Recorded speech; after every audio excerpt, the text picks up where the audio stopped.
I'd like to take back our language.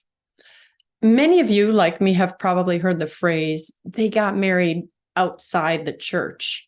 I've said it myself, and I have even referred to people. Now, people who say that know what they're saying, that they couldn't get married in the church because, they didn't get that annulment paperwork.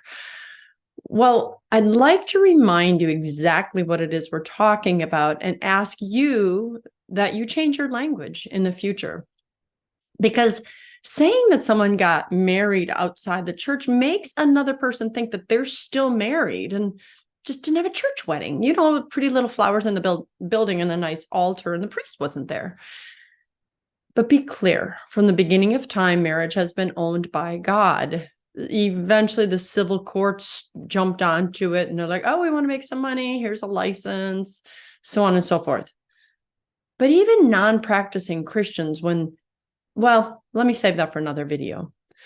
Getting married outside the church is what happens when you're not legally able to marry. There are various reasons. The primary reason is that you're already married. Now, I've done this video before saying do not ever marry a married person. Because when we say they got married outside of church, it makes it sound like they were free to marry, and they are not. So what we should begin to say are things like they had a wedding and they had to have a wedding with the justice of the peace, but they're not married. Oh, this couple had a ceremony. When we say you're married outside the church, it's because you are already married to someone else. One of the two parties, or both these days, is already married. I just recently learned of a family member. This family member, both he and his new fake wife, were married before in the Catholic Church. And neither one of them thought to check to see, I don't even want to say have an annulment. An annulment is a whole different video I'm going to do because they're so misunderstood. An annulment checks to see if a marriage ever existed. Neither of them chose to see if their first marriage existed, but they did. They both went through the training. Therefore, when the church says, no, you can't get married in the church, it's not like they're saying, yeah, no, we're not just going to let you in our building. It's their way of saying, you are already married. We cannot be complicit in allowing you to enter into this sin. Marrying outside the church means a couple is defying God, who says you are already married to your first spouse. And until that person dies, you will remain married. So this wedding that I recently learned of, though both of their first spouses are still alive, they decided to go and thumb their noses at God and just go to another building. And that's what's become the habit in this generation. Well, just go to another building, go to some pretty little beach, go to a Protestant church. They'll let you do it. Go anywhere, because those darn Catholics won't let us. And somehow the Catholic Church got demonized. Like, oh, they're the bad guys for not letting you. Well, we better praise God for the Catholic Church. That is the one that's saying, we care so much about your soul. We are not going to allow you to enter into this sinful union.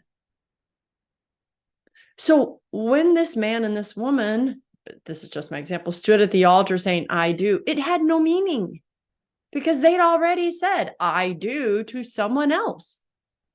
So it shows that their I do didn't matter. And if their first I do didn't matter, then what would the second I do mean? Either you didn't care about either one of your I do's, or you cared about the one, but then you didn't. But I really mean this one, because I once had a young lady say to me, oh, those were just words. Those were just words. Well, if they were just words, A, why did you say them? And then B, why don't I tell your second spouse, don't listen to her. Those are just words. No meaning behind them. There is no such thing No such thing at all as married outside the church. You're either married or you're not. When you get married in the church, it is indissoluble. When you get married, period, it is indissoluble. Two atheists can get married, and that's a valid marriage. It's indissoluble.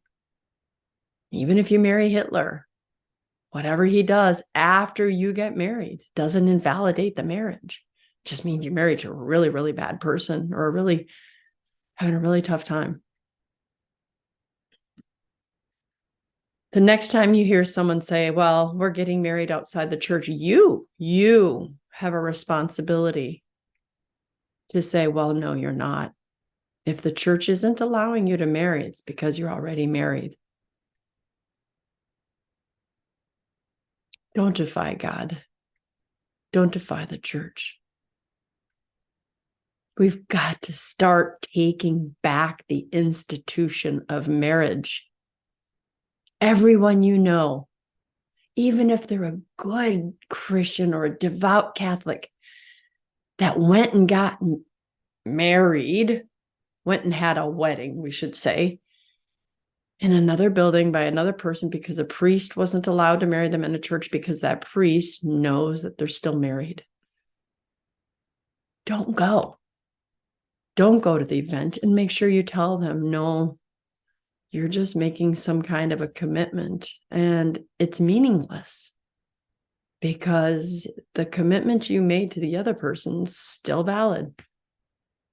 And if you are marrying someone who made a commitment to another person and now they don't want to make a commitment and they're trying to make one to you, you better be careful. Because what if they want to leave you? It doesn't matter if their spouse left them or they were the one that did the leaving. Once someone's divorced, it makes it easier psychologically to divorce a second time because they cut and run. So when the going gets tough, the divorced get running. But again, this is not about that. I've done plenty of videos in that direction. I just want to say, take back the language. Stop saying that they were married outside the church. Just start saying, well, they're in an invalid union. They held a wedding ceremony, but they're not married. If you're one of these and your spouse has previously been married, you need to do one of two things. You need to stop living as husband and wife. If you can get out of the house, that's ideal. But if you have children, it's not ideal. You need to stop having sex. You need to live as brother and sister. Or you need to go and check with the church to see if they felt that the marriage was valid or not. Did you have all the components necessary in your first and only real marriage? And I'm going to do some future videos. I've been very careful so far because I don't want to say a single word in those videos until it's 100% correct.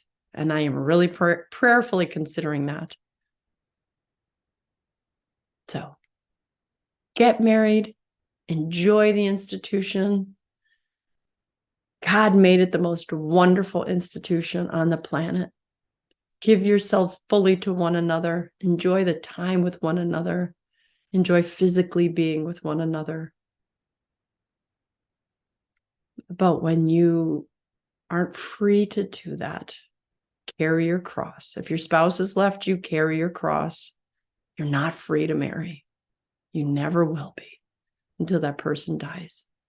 And if you're the person who's in love with a person who's already been married, or the world would say divorced, carry your cross and don't be with that person. That person already has a spouse. Pray for them.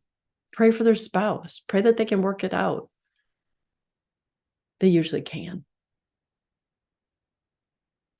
I'm Dr. Christine Bacon. I want to thank you for listening to yet another informational Bacon Bit.